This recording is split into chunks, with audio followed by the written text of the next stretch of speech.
gentlemen, boys and girls, it's Ebro, Lauren Rosenberg, and give it up for Michael Rubin, Philly's own. That's right. What's going on, guys? Philly native. That's right. We're getting ready for FanaticsFest. That's what we're doing.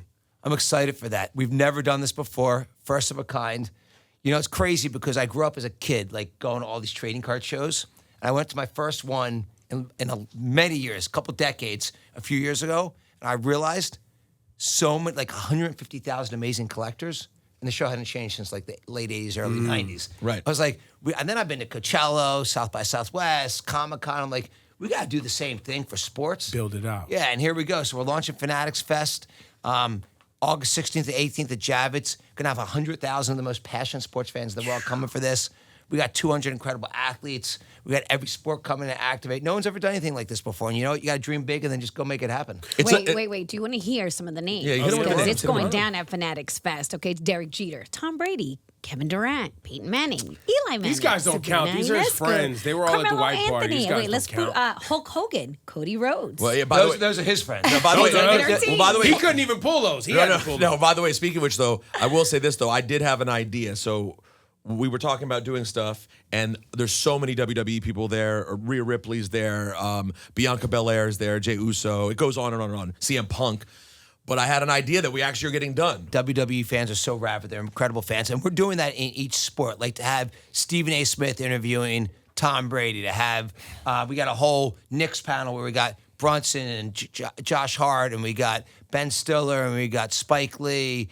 You know, it's going to be incredible. Then we got a whole Rangers panel. There's a whole, there's just, if you just. Whoa. As a Philly guy, how do you feel about doing all this for This New Knicks York? celebration. I'm sure you the know- 76ers faithful is looking at you sideways right now. You know, it's funny. When the Celtics had Game 5, the owner of the Celtics, just been a buddy of mine for a long time. He's like, "Hey, I want you and your daughter to come to the game and sit with us during Game 5." Oh, yeah, I saw that. I remember that. But apparently the whole world saw it. Yeah. So I went, and I got a little note from my team. They said, "Whatever you do not look in social tonight." Of course, I looked and took abuse like crazy. But, you know, you got to support your friends. And, you know, at this point, I'm in the sports business. You know, that's what I do 24/7. And you got to support your friends. And But you know, are a real Sixers fan. diehard Sixers You fan. bought those tickets when Knicks fans were buying up tickets in But Philly. by the way, I want to say I got to give the New York Post credit because the best troll anyone's ever done of me was when we bought a couple thousand tickets for Sixers fans to keep the incredible Knicks fans out of our venue.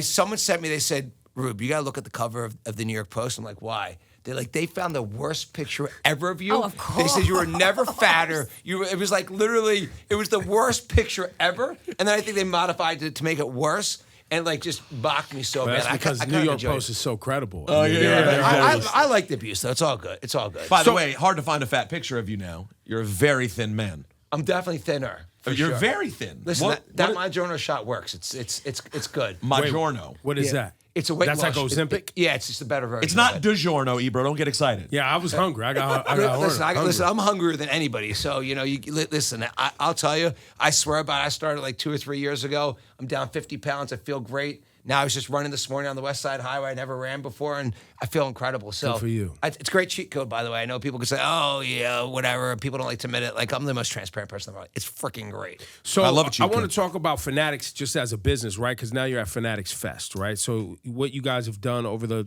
I don't know what, last 7 years, 8 years of just how you've worked with, whether it's Major League Baseball, the NFL, MLB.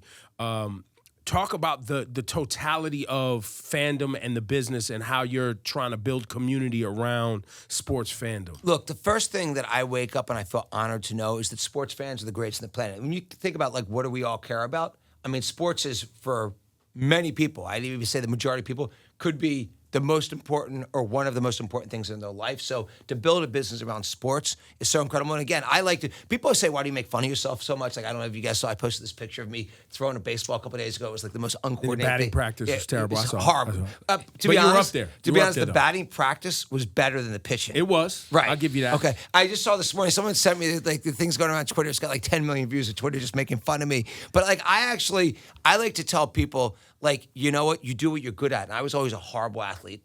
I was always a horrible student, but I always liked to work my ass off, and I was great in business. So to me, to be able to work around sports when I'm such a bad athlete is actually such an honor because you get to see the best athletes in the world and build a business around them. So whether it's FanaticsFest, whether it's Fanatics, I mean, we have a great opportunity in front of us. I feel like I'm going to do this the rest of my life. It's my, I think it's my lifelong dream. I think it's an honor to do it. But we're 22,000 employees today. We'll be over $8 billion of revenue this year, and I feel like we're in the first quarter of the game and just getting started. You also have Mitchell and Ness now, or we own Mitchell and Ness. Right. We own Lids. Right. We own Tops, the trading card company. We have the Fanatics Sportsbook, which we've just launched, and then we have the flagship Fanatics site. And it's every day's an adventure. Nothing's easy. Is the throwback business like? Because I like throwback baseball jerseys, some football jerseys, a little bit of basketball, but I love a good throwback baseball jersey just because I like how it fits. Whatever. Is that a good business? Throwback jerseys are always a great business, but there's times where it's more fashionable and less fashionable. It could change between sports. Right. But the Mitchell Ness is a really authentic brand. It's a really special brand. They make such incredible. And that's a Philly. products. That was a Philly company, correct? Too, right? The flagship store is right there in downtown Philly. Yeah, it's an incredible. By the way, it's my favorite brand to wear of licensed sports. Like if you see, I don't wear that much licensed sports. When I do, I think Mitchell Ness has like a 95% market share of my licensed wardrobe. Yeah. Have you ever given your friend Jay-Z a hard time for when he decided to say we don't wear throwbacks anymore, and it kind of killed the throwback game for a while? They eventually bounced back, but at the time, but it was rampant for. I mean, it was. So I'm gonna tell you bananas something that's for a while. crazy, and you guys won't believe this. It's not gonna sound credible, but I'm telling you, I am the most transparent person on the planet. I don't like everyone's brain works different. Like I'm incredible at math, and I'm terrible at English, and I can't really I don't know the words to any songs. I know you're gonna say like he's full of it. I don't know the words to any songs, so I didn't even know that until like 4 or 5 years ago when Jay told me what he said about the hat, the Yankees hat. That line. Yeah. So I had to go like research that first to understand that. And that's on Empire State of Mind. I mean, my mom might know that lyric. But I know like listening to the song, I know the song. I just don't like. I don't take I don't take the words in. Like when I run to music, but I don't listen to the words. It's just again, everyone's brain's different. Mine's pretty dysfunctional, if we're being honest. So Jay has been a great partner and a great visionary to our business overall. He's involved. He's a founding partner of the Fanatics Sportsbook, and he owns a real significant piece of Mitchell and Ness, and he's also a big investor in Fanatics. So I get a lot of wisdom from him. I'm going to tell you something. It's crazy to talk about his influence on the business. I remember sitting with him and little baby at my house maybe 3 or 4 years ago. He basically said to me like, we were talking about like just how to create entrepreneurial businesses. And we were talking about headwear, and he's like, Rube, you're not thinking about headwear the right way. Like, you own Lids. The way you should be thinking about headwear is the way you get dressed in the morning. You put on your jeans, you put on your hoodie, you put on your shoes, you put on a hat. Like, that's the way, like, it's part of your wardrobe. You're thinking of it as, like, something that's kind of, like, ancillary. It's not. It's part of your wardrobe, as it is yours today. Mm-hmm. And so, we bought, and I'll tell you another story, and this is, again, no embellishment to this. These things sound crazy when you say them, but, like, the reason we bought Lids, Meek kept saying to me, like, the headwear is coming back in 2018. It's like, I'm telling you, this is coming back. And he was actually a real investor in Lids. So, like, I'm a pretty good listener. I always say, like, I can't read. Like, I barely met at high school, but I'm very good at, like, asking questions and listening to people. And so I get information from lots of my friends. I learn from lots of my friends. And then I always try to help all of my friends. And that's the way we all do well together. So I was excited to ask you this. Someone the other day said to me, like, what's the deal with Michael Rubin? Right? What'd you say? I'm going to tell you. Say he's uncoordinated. He used to be fat. He barely made it out of high school. What else you say? That's exactly what I said. I always say he returns my texts. He's a nice. Well, no. But by the way, that is what I said. So they said, what's the deal with him? I see that everyone goes to his white party. Like, why Michael? They can't really like this guy. Like, why? And I said, I'm going to be honest with you. Everybody likes having important, powerful friends. That guy is such a legitimately nice person that I think all the celebrities that he encounters are like, wait a second, this guy's rich and powerful, and he's also such a nice dude. I said, I think it's just authentic love that people have for this guy. How do you attribute why so many celebrities and famous people want to have a relationship with you? Well, first, thank you. And I meant that, by the way. First, thank you. Number two, I'd hug you, but I would get in trouble. no, you're fine. I can hug you. Let's go. Okay. No, it's over for you now. It's over.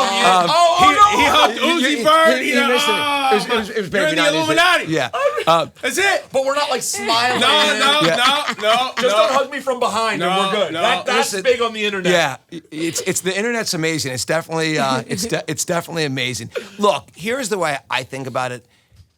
If you realize the way I came up, right? I really was. People think I mock myself. People are like, why do you put out a video of yourself being so unathletic? I'm like, because I actually want to teach people, like, do what you love, do what you can do best. So the reason it's actually strategic. It's not like I'm not just doing it to make fun of myself, although I do like making fun of myself. It's because I want people to know, yeah, I was a really shitty athlete. Yeah, I was a horrible student. But you know what? I worked my ass off in business and I did well in that. And so look what I've accomplished. So if you do what you love, look what you can do. So I think the thing is, if we're just blunt, most financially well-off people are pretty not fun. Okay. Generally speaking, yeah. Right. And they're generally, boring and not interesting. So, like, I don't know, because of just my background, like, I like to have fun. Like, and I'm always trying to help my friends. They're always trying to help me. Like, we're all learning from each other. And so, I just think I love bringing people together from different backgrounds. Like, because of FanaticsFest, I've been doing these interviews in the last day because we're doing this for the first time. And yes, I did it in Boston. Someone's like, I don't understand the relationship between Robert Kraft and Meek Mill. Like, how are they friends? Okay. And I said, I remember the first time I put them on a plane together. We were going to an All-Star game for baseball in Miami.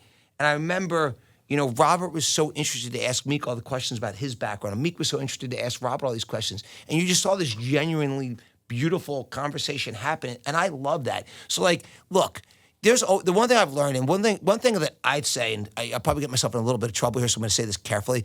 One of the things I've learned about parts of culture that I don't like is the people who try to bring each other down. It's just not something I like. I want to push everybody up. I want everyone to do great. That's what I truly want. Like, I'd rather my friends do something that's, 99% smaller than I might do because it's more important to them than it is for me. I'm good. Like, I don't, like, what do I need in life? So I want everyone to do great. So I'm just always trying to push that culture.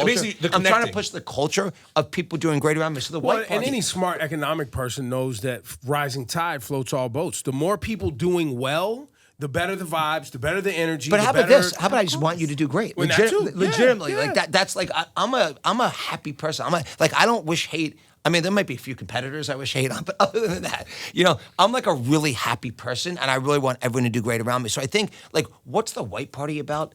It's about bringing all these people from different backgrounds together. And by the way, great things always come. We've had marriages come out of it. We've had so many great business deals come out of it. And what people don't get is only 350 people. Okay, but like people come and they let loose, and it's a 12.5-hour party. And I hear I didn't even know what the Illuminati was 5 years ago. 12.5 hours. Oh my god! Yeah, you got to be built for it, by the way. You got to practice. Well, now they got the football game on the beach. But that's the day before, by the way. The day before, it's like a warm up. That's party the pre-party. now. Yeah, that was day. like 7 or 8 hours.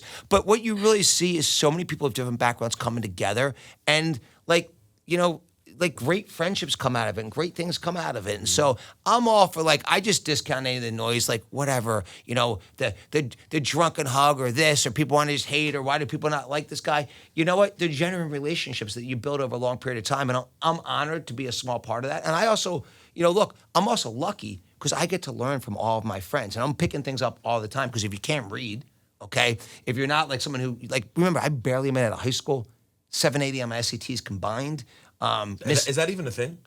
780 combined. I didn't Back when we were taking it. I didn't know you could do 780 combined. You're saying you didn't think you could be that bad? I didn't think you could be that bad. 780 combined was... Well, you get like 400 for signing your name. That's on what it. yeah. Like okay. back in the day. So I when we took were it taking twice. I'm not on God's 670 the first time, 780 the second time. You didn't even try. Bro. No, because I didn't care. Well, there you go. Okay, yeah. and by the way, but I wasn't someone who was like, I was told I had every learning disability as a kid. I was told, like, you can't do this, you can't do that. Like, and that's why I always gravitated toward business and work because I was good at it. And so now, like, what makes me who I am is, I have my work ethic's better than anybody's. You guys know, you hit me, you get me. I'm 17 hours a day, 350 days a year. and I love it, and I'm honored to do it.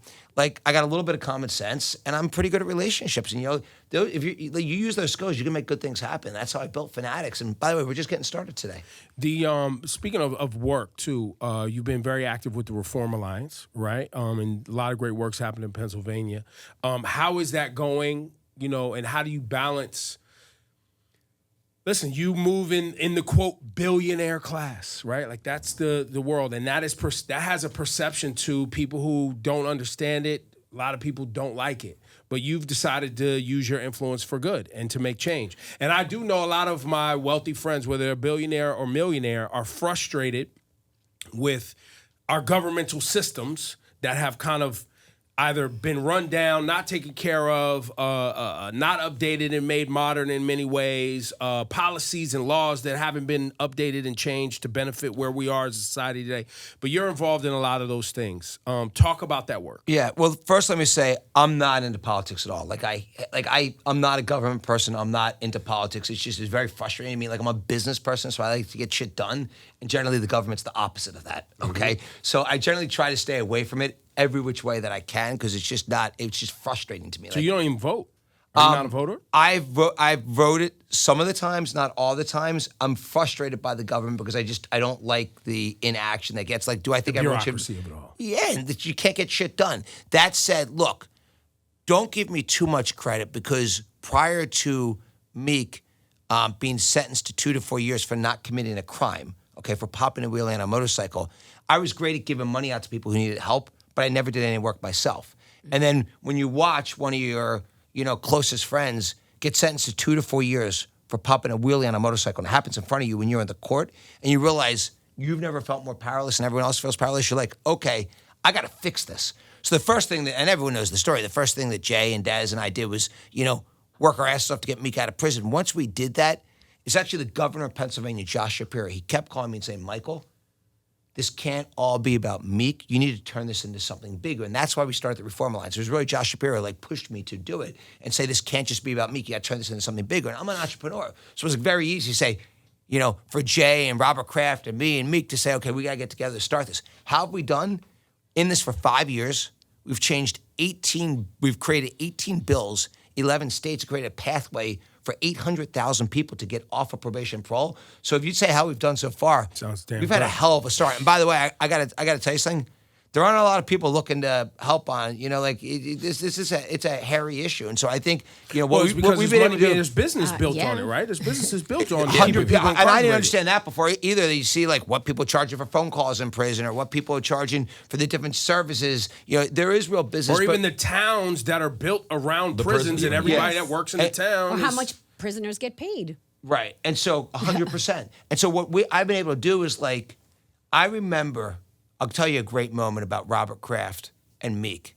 Robert kept saying to me before he knew Meek, but he didn't know him really well, why are you spending so much time on this? And I was like an obsessive maniac during those 5.5 months he was in prison, together with Daz, together with Jay, to fix the issue. And Meek would call almost every day from prison. And anytime I was with Robert Kraft, I put them on the phone. And I put him on the phone with Robert when we were together on vacation for a couple of days. And Robert's like, you know what? I want to go see him.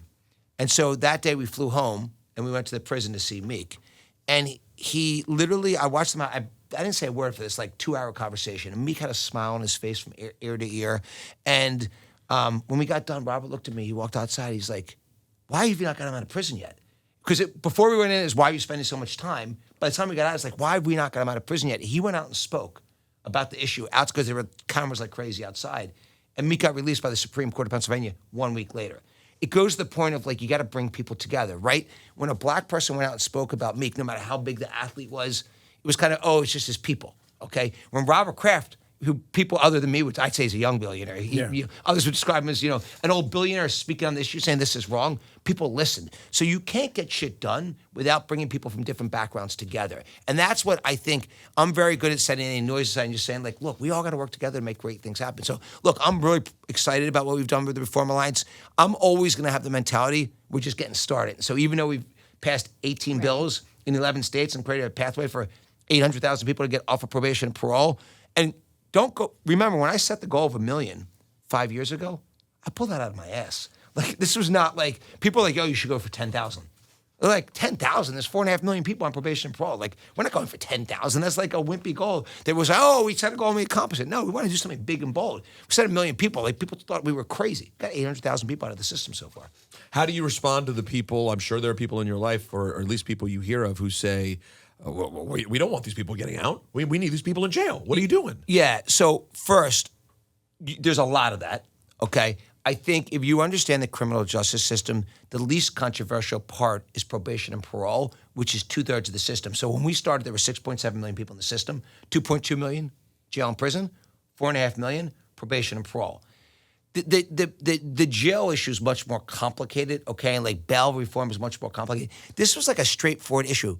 Meek Mill went to prison for 2 to 4 years for popping a wheelie on a motorcycle. No rational person thinks, you say, hey, someone did something bad, they got arrested. You could have debates. No one's debating. Like, no one was saying Meek Mill should go to jail for 2 to 4 years for popping a wheelie on a motorcycle. So by reducing the time that people are on probation and parole, it is proven with all the math that you're keeping communities safer, because instead of creating a feeder system back to the prisons and jail, by 25% of the people that go each year are for technical violations. They didn't actually commit a crime. Okay, think about that. Say it more slowly. 25% of the people that go to prison and jail each year are for technical probation violations. They didn't commit a crime, okay?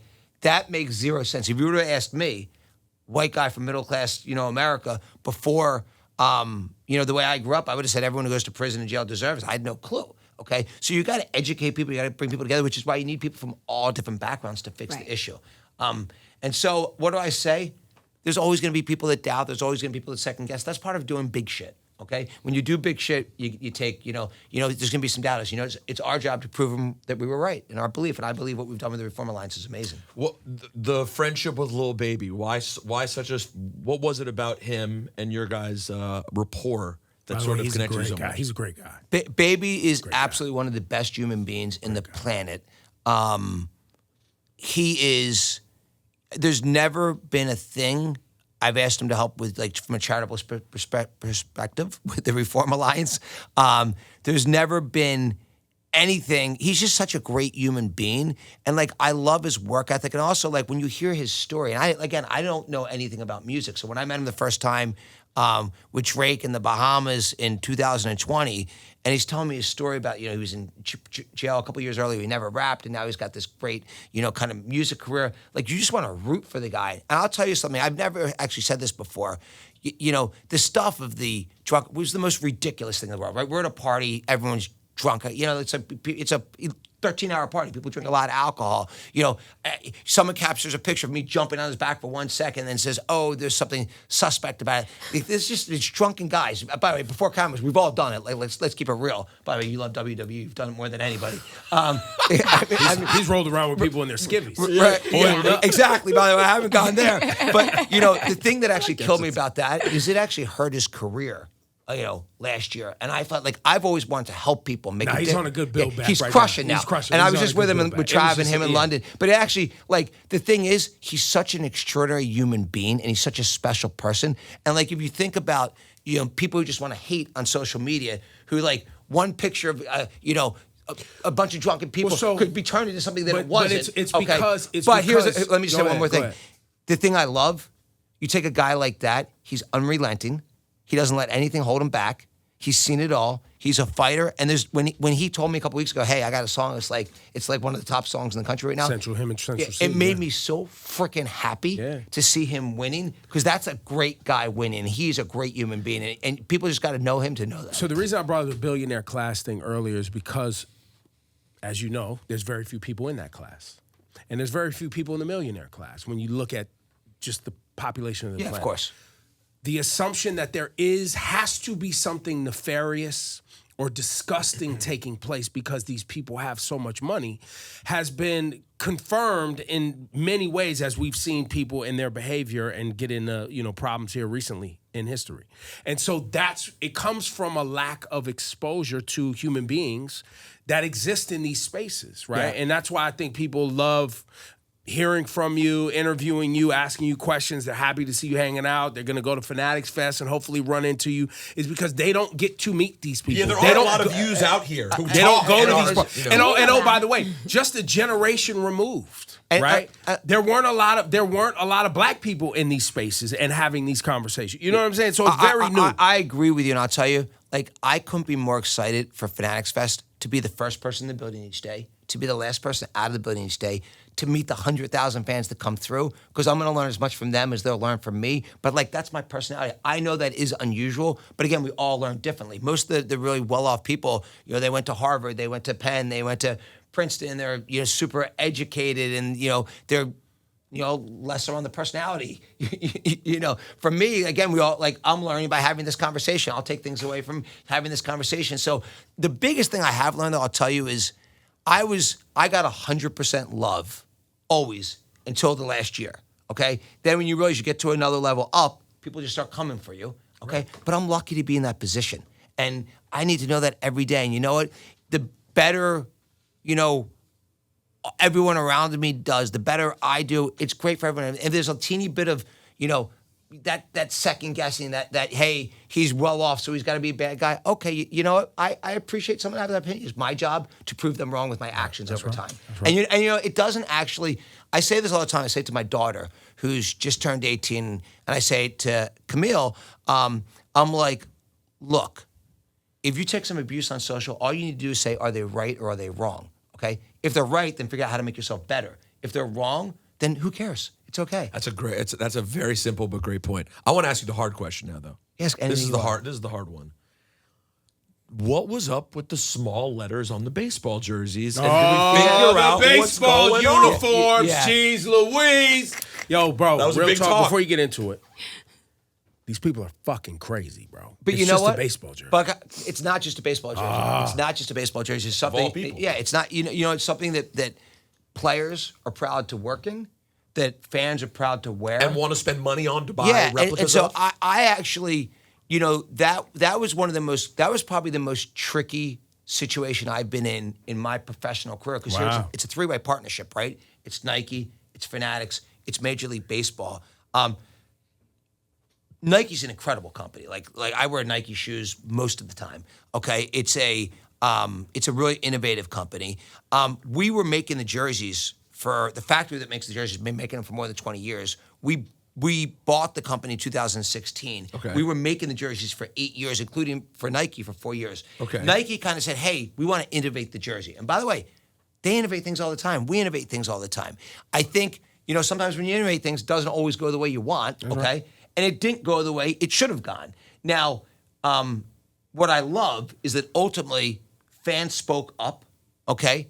Players spoke up, and now the jersey's going back to the bigger letters. Jersey's going Next back, year? Yeah, bigger letters for next year, Okay. bigger numbers for next year, tailored pants for next year. So kind of the voices were listened to. I like that. Now, also, I'm a little bit different. I run out, you know, I'm a younger guy relatively to big companies. I'm very hands-on. So, like, I'm generally very quick in things. You'll see with the hockey jersey that we just launched, which has Fanatics branding on the ice, we went out and we showed it to every player in every locker room. Okay. To get approval, you wanted to see We want to make sure energy. they love. Like, hey guys, how do you feel about the jersey? We're taking the jersey. you got to wear it. You got to work in it. Yeah. Yeah, you got to work it. How do you feel? And so I think, you know, there's always lessons to be learned. Probably the biggest lesson from that, like, we've done a lot of things right and we've done a lot of things wrong at Fanatics. Okay.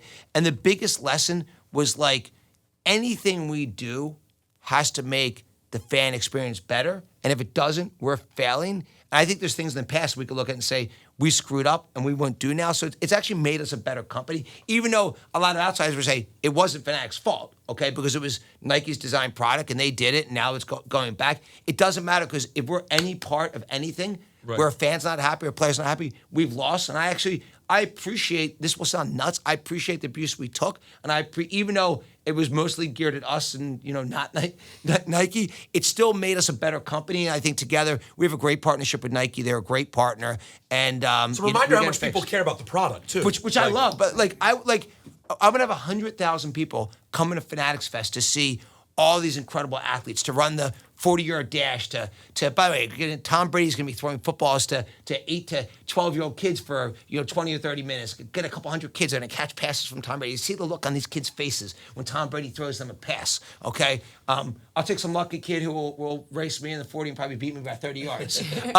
You and your spandex in the WWE. That's right. You wearing I'm a wrestling Cody You wearing a Rhodes now. uni? Yeah, me and Cody one-on-one. Nice. I'm excited to see that, by the way. Yeah, what a moment. In the days before, I would like make fun of him, and now I'll get in trouble if I do that. You can't. It's so easy to get canceled these days. The cancel culture. I mean, I used to Nah, have, you be all right, bro. I used to have so You much can make fun fun of Rosenberg. They want to cancel him bad enough Yeah, anyway. yeah, So I'm a you're great good. person to be next to. Don't worry about it. You'll be fine. Then You I'll want get in to tee trouble for off being on that- somebody? It's Rosenberg. I'm the They'll love you perfect for it. one. Perfect. Well, listen, my personality is generally to be made fun of and to make fun of my friends as much as humanly possible. I enjoy that. The last thing I wanted to cover with you was the Philly public school, private school thing. Do you know anything? Yeah, I do. Are you close to that? I'm not close to it, but I understand it. Can you explain it to us? Because we received, obviously, there's a lot of public school teachers who Yeah. listen to us, a lot of public school kids here in New York City. You have this kind of, I mean, it's short of a disaster in the Department of Education where you have charter schools in the same building as public schools, and then it'll be like 3 different schools in one building, and it has like it feels very classist and blah, blah, blah. I'm told in Philly, specifically, I think North Philly the public school system was failing in so many ways. Kids weren't graduating, et cetera, et cetera, et cetera. Now there's been some funding that was pulled so that kids can get, is it vouchers or some sort of scholarship to go to a private school? Yeah. I don't is it? understand it well enough, so I don't want to speak on something that I don't understand well. What I do know is that there are a lot of smart people that believe that just based on starting something from fresh, younger, less kind of bureaucracy, kind of less government, that you can give a better education, at more cost effectively through this new system you're talking about. Right. And so, look, I think the only thing that should matter, and again, I don't understand this issue, is how are we going to educate people in the best way? That's right. And what I hate is when we had people fighting against us in probation and parole reform because they said it would hurt their business. That really upset me, okay? So all I think that matters here is how do you get the kids the best education? If the public schools can do it, great. If the private schools can do it, great. Here's what I generally think. Competition makes people better. And so if you have both going, they'll probably both be better because I think what you need, competition generally pushes you to be better. It's why, by the way, in the sports betting business, okay, I love being the underdog, okay? You have everyone says FanDuel, DraftKings, duopoly. We're the upstart Fanatics. I love people saying, oh, you can't make it. You're not going to succeed here. And we're like, you know what? We're pretty excited to have a shot. And I love being the underdog. Right. That's the funniest thing in the world because then everyone wants to push you up before they want to take you down. Well, I guess, and then the other thing is, what's wrong with the Sixers? What are you guys doing? And what's happening? And we got to talk Saquon and Eagles, don't we? Yeah, because so- these are your teams. Yeah, so the Sixers are definitely my team. Although I will say, and you guys all will understand this, is you live around a business, you start rooting for your friends. And so I'm very, once my team's not in it, I'm happy. Like I rooted for the Knicks right after the Sixers were out. I'll probably get killed by Philly fans for saying that. But the Knicks were great for business. I'm friends with some of the guys on the team. I generally want, once the Sixers are out, I'm like, okay, go Knicks. So I don't think I'm a bad, and by the way, I rooted for the Celtics to win the championship, sitting next to the owner of the Celtics, and people were mocking me. They're like, how as a Sixers fan can you root for the Celtics? Because I'm friends with Jason Tatum, because I'm friends with Wick. So I want Not these my guys- team, but I'm not mad at them winning. Yeah, my team was out. Right. Look, when you own a team, remember, I haven't owned part of the Sixers for 2.5 years, okay? But it's still my blood. I think the Sixers are very well positioned right now. I think Joel's continuing to, go from, great to more great and take care of himself really well. Maxey's getting better by the minute. And now you have Paul George. And Paul George is a great ad. So I'm pretty bullish on the Sixers. I'm excited about it. But I'll tell you, I used to go to 30 or 40 games a year. I went to 4 or 5 games plus playoffs last year. So I'm moving around. I'm hustling with Fanatics every day. Now, would this mean, based on what you just said in terms of friendship, does that mean now that your second football team is my Washington Commanders? By the way, Josh Harris's family, Jaden Daniels, my boy. So Jaden's your boy yeah, too? Love Jaden. Oh, awesome. Yeah, and he's great. And I think he's going to be, you never know what's going to happen in sports, which is why sports is so amazing. I have a very good feeling about how he's going to do. I've spent enough time with him to see, he's got confidence, but humility, okay? Kind of exactly like CJ, okay? So I think he's a very special, by the way, his mom is amazing. If he's CJ, I'll be thrilled. Well, if he's CJ, you should start. You should actually run around. I You should run around. If he's CJ, I want a commitment right now. If he ends up like CJ, you run around New York City for an hour in your spandex, in your WWE outfit.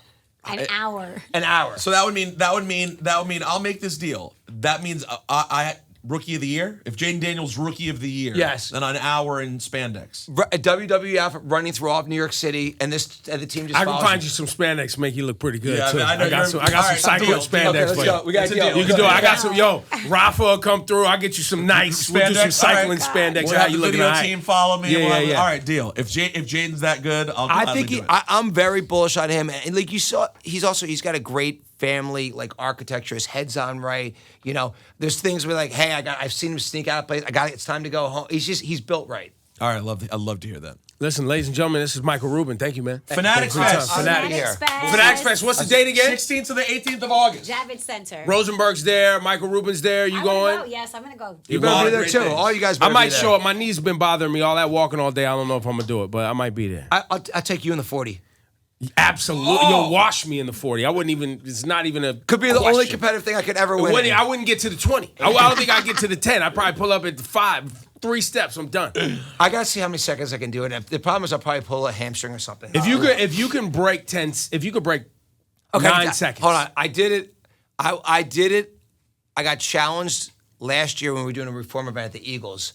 And I did it against Meek. And I was shockingly not as slow as I thought. Oh, there you go. Yeah, I think it was like 6. Oh, you're good. 6 or 7 seconds. That's not bad. That's not bad. We're gonna test and see. And you've been running, you said. If it's that's what bad, I'm I'll saying. hold on. If it's bad, I'll post it. If it's good, I won't. If you break 5.5 seconds, I think you're doing some shit. I don't think I'm breaking 5.5. But I think I'm but you said you was jogging on the west side. I did this morning, 4 miles. All you have to do is work on your form. And Listen, you'll here's break. the thing with me. I got the heart of a tiger, so I'm going to give anything a try. And the worst that No, happens, work I on your fail. form. Like really try to break 5.5. You can break 5.5, You stretch bro. really good, and you'll be all right.